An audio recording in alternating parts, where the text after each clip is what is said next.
Assalamualaikum warahmatullahi wabarakatuh. Hai anak-anak, bagaimana kabarnya hari ini? Alhamdulillah, luar biasa, harus lebih baik. Hari ini kita akan belajar materi IPA tema 4C, yaitu tentang bagian tubuh tumbuhan dan hewan. Sudah siap belajar hari ini? Sebelum kita mulai pembelajaran hari ini, mari kita awali dengan membaca basmalah bersama-sama. Bismillahirrahmanirrahim. Kompetensi dasar hari ini yang pertama, 3.1 menganalisis hubungan antara bentuk dan fungsi bagian tubuh pada hewan dan tumbuhan. 4.1 menyajikan laporan hasil pengamatan tentang bentuk dan fungsi bagian tubuh hewan dan tumbuhan.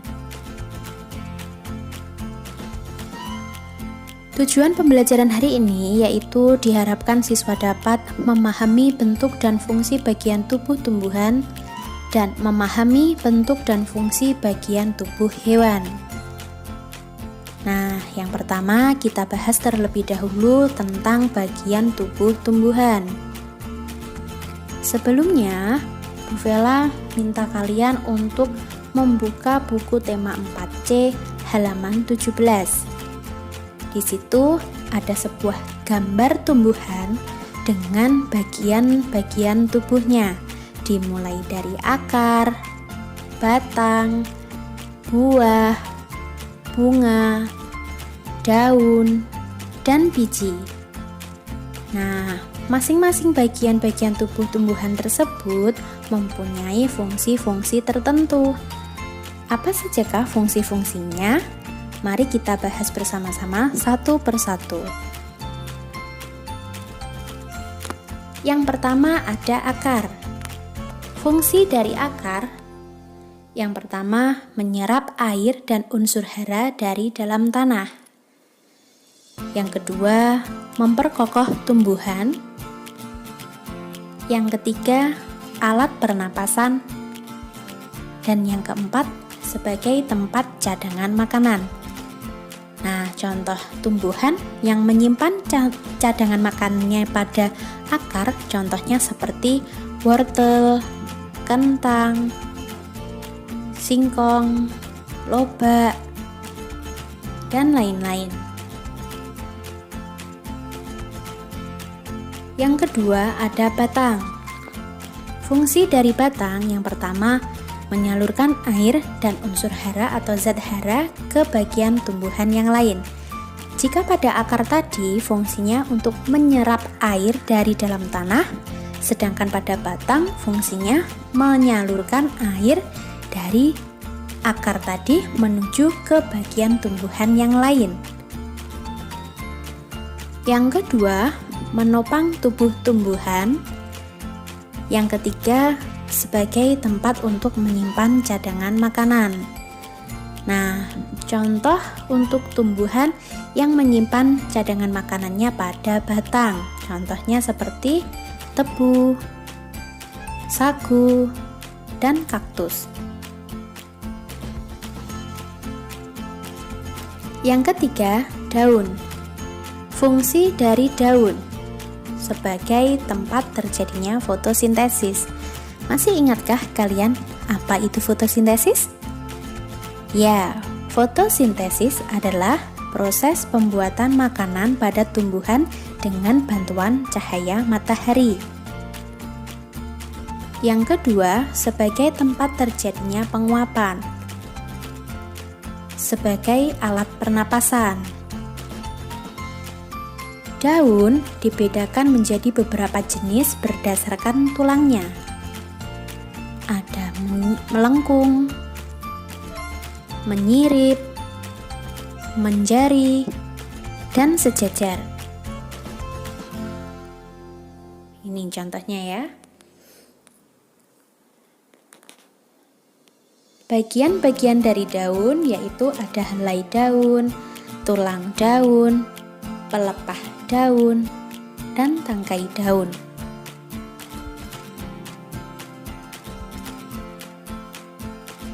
Bagian tubuh tumbuhan yang lain ada bunga. Fungsi dari bunga ini sebagai alat perkembangbiakan. Pada bunga mempunyai alat kelamin jantan dan alat kelamin betina. Nah, ini kita bahas pada bagian-bagian dari bunga, dimulai dari mahkota bunga yang selalu memiliki warna yang menarik. Kemudian ada kepala sari dan benang sari. Ini merupakan alat kelamin jantan pada bunga. Kepala putih dan tangkai putih merupakan alat kelamin betina pada bunga. Kemudian kelopak, bakal biji, dasar bunga, dan tangkai bunga. Bunga yang seperti ini memiliki bagian-bagian yang lengkap seperti ini, namanya bunga sempurna. Nah, bunga sempurna adalah bunga yang mempunyai benang sari atau yang disebut sebagai alat kelamin jantan dan putik atau disebut sebagai alat kelamin betina. Biasanya terdiri dari tangkai bunga, kelopak bunga, mahkota bunga, benang sari, dan putik. Jika pada bunga tidak sempurna, adalah bunga yang hanya mempunyai benang sari saja atau disebut sebagai bunga jantan, atau hanya mempunyai putik saja atau bunga betina. Bagian tubuh tumbuhan selanjutnya ada buah. Buah ini fungsinya untuk melindungi biji. Selain itu juga sebagai tempat untuk menyimpan cadangan makanan. Nah, tumbuhan yang menyimpan cadangan makanan pada buah banyak sekali contohnya, seperti apel, jeruk, melon, semangka, dan masih banyak lagi.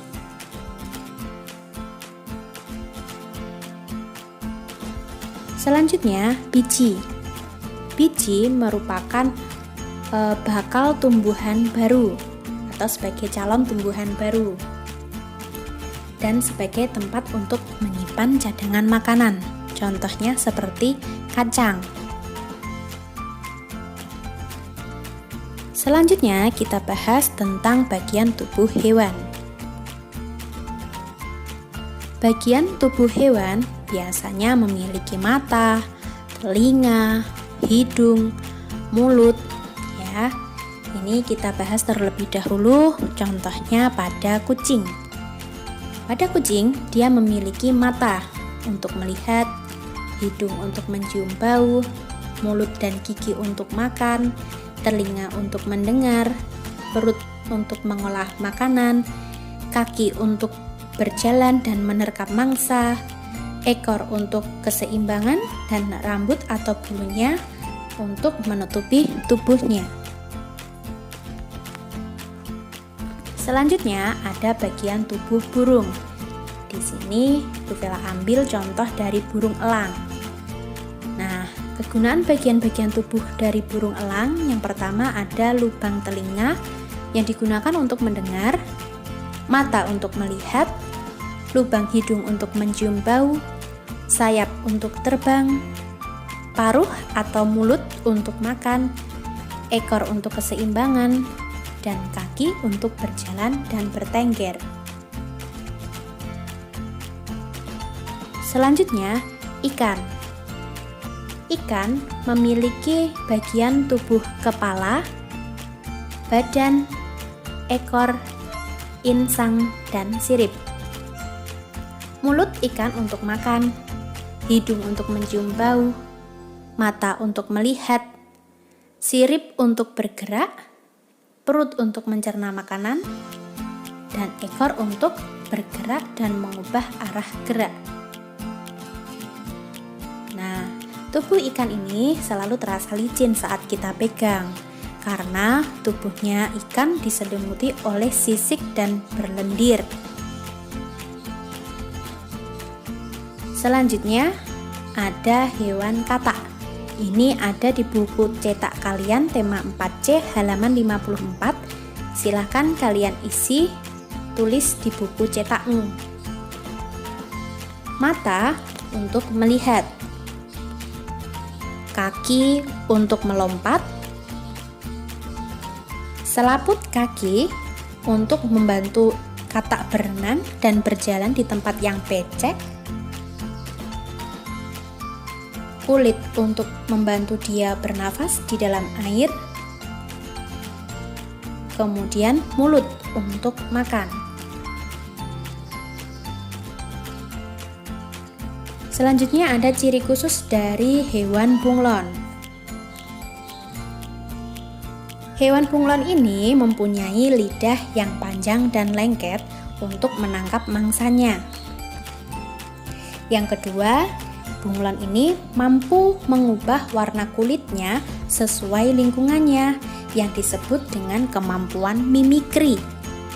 Jika bunglon ini sedang berada pada tempat yang berwarna hijau seperti daun-daunan, maka bunglon dapat mengubah warnanya menjadi warna hijau. Tapi ketika dia berada pada tanah, semisal tanah berwarna coklat, nah bunglon dapat saja juga untuk mengubah warna kulitnya menjadi warna seperti tanah, yaitu warna coklat. Nah, kemampuan bunglon untuk mengubah warna kulitnya ini sesuai dengan lingkungannya, fungsinya untuk mengelabui mangsanya, ya, agar ia bisa memakan atau mencari mangsanya lebih mudah. Yang ketiga, bunglon memiliki mata yang dapat berputar dan dapat melihat ke segala arah. Yang keempat, memiliki kaki yang dapat mencengkeram seperti tangan. Selanjutnya, ada hewan kelelawar. Ciri khusus dari hewan kelelawar ini biasanya dia mencari makanan di malam hari. Jadi aktivitasnya di malam hari, ya. Malam hari dia beraktivitas, sedangkan pada siang hari dia tidur. Yang kedua, dapat mengenali lingkungan dengan bunyi pantul agar tidak tertabrak benda lain saat beraktivitas di malam hari. Nah, kemampuan ini disebut dengan kemampuan ekolokasi. Yang ketiga, kelelawar ini termasuk hewan mamalia yang bisa terbang. Kemudian ia juga memiliki indera pembau dan pendengar yang tajam, dan memiliki kaki yang dapat mencengkeram seperti tangan, serta cara tidurnya dengan cara terbalik. Sayapnya memiliki cakar untuk memanjat. Selanjutnya ada hewan cicak. Ciri khusus dari hewan cicak ini yaitu yang pertama, memiliki perekat di kakinya yang dapat memudahkan hewan cicak ini untuk merayap di dinding. Yang kedua, mampu memutuskan ekornya untuk mengelabui mangsanya. Kemampuan ini disebut dengan kemampuan autotomi. Yang ketiga, memiliki lidah yang panjang dan lengket untuk menangkap mangsanya. Yang keempat, makanan berupa serangga kecil seperti lalat dan nyamuk. Selanjutnya ada hewan beruang kutub. Nah, hewan beruang kutub ini dia memiliki bulu yang sangat tebal yang fungsinya untuk melindungi dirinya dari cuaca yang sangat dingin. Memiliki lapisan lemak yang sangat tebal yang berguna untuk melindungi tubuhnya dari udara dingin. Nah, ini adalah hewan burung pelikan. Ciri khusus burung pelikan yaitu yang pertama, memiliki mulut atau paruh yang panjang dan berkantung pada bagian bawah untuk menyimpan ikan. Nah, tugas yang pertama, silahkan kalian kerjakan soal latihan pada halaman selanjutnya di Google Form. Klik next atau selanjutnya pada Google Form setelah kalian melihat video pembelajaran ini. Tugas yang kedua, silahkan kalian buka buku tema 4C halaman 66. Tulislah di buku tulismu nama hewan, ciri khususnya, dan karakteristik tempat hidupnya. Setelah selesai, fotokan jawabanmu dan kirimkan ke WhatsApp Bu Vela. Alhamdulillah, kita telah selesai pada pembelajaran hari ini.